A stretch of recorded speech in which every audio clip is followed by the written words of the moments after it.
कहानी का शीर्षक बिना मुहूर्त का जीवन। परिचय। विक्रम और उसकी घड़ी। विक्रम एक ऐसा व्यक्ति था जो जीवन को गणित के समीकरण की तरह जीता था। उसके लिए हर काम का एक सही समय होता था। घर से निकलने का मुहूर्त, नया व्यापार शुरू करने का मुहूर्त, यहाँ तक कि बाल कटवाने का भी मुहूर्त। उसे लगता था कि अगर सब कुछ सही समय पर किया जाए तो जीवन पर उसका पूरा नियंत्रण रहेगा। उसकी मेज पर हमेशा पंचांग और घड़ियां रहती थी। पहला सत्य, प्रेम।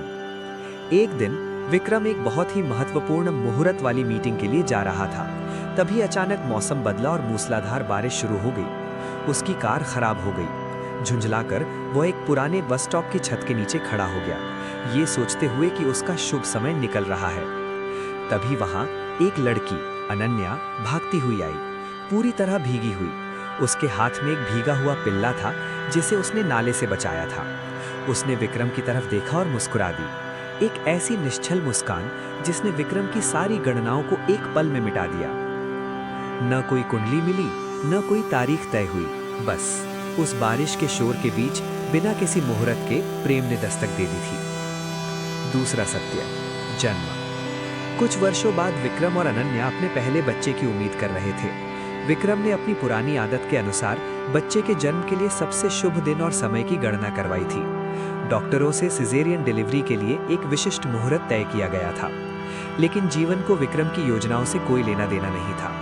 तय तारीख से 2 हफ्ते पहले आधी रात को, जब वे शहर से दूर एक शादी समारोह से लौट रहे थे, अनन्या को प्रसव पीड़ा शुरू हो गई। कोई बड़ा अस्पताल पास नहीं था। एक छोटे से ग्रामीण स्वास्थ्य केंद्र में बिना किसी पूर्व योजना के तूफानी रात के बीच उनके बेटे का जन्म हुआ। जब विक्रम ने पहली बार अपने बच्चे की रोने की आवाज सुनी तो उसे एहसास हुआ कि ये पल किसी भी नियोजित मुहूर्त से कहीं ज्यादा पवित्र और सच्चा था। तीसरा सत्य, मृत्यु। जीवन अपनी गति से चलता रहा। विक्रम अब समझ चुका था कि कुछ चीजें उसके हाथ में नहीं है। उसके पिता जो हमेशा स्वस्थ रहते थे और जिनकी कुंडली में दीर्घायु लिखी थी, एक शाम आराम कुर्सी पर बैठे चाय पी रहे थे। वे विक्रम से पुराने दिनों की बातें कर रहे थे और हंस रहे थे। अचानक वे बीच वाक्य में रुक गए। चाय का कप हाथ से छूट गया। बिना किसी बीमारी के संकेत के, बिना किसी चेतावनी के मृत्यु ने उन्हें गले लगा लिया। विक्रम ने पिता का ठंडा हाथ पकड़ा। उस क्षण कोई मुहूर्त नहीं देखा गया।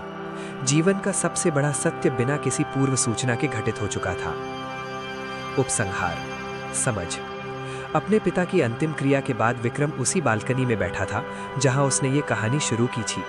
उसने अपनी मेज से पंचांग और घड़ियां हटा दी थी। उसने आकाश की ओर देखा और मन ही मन मुस्कुराया।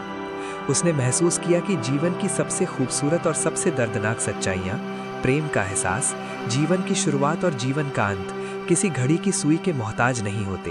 वे बस घटित होते हैं और यही उनका परम सत्य है।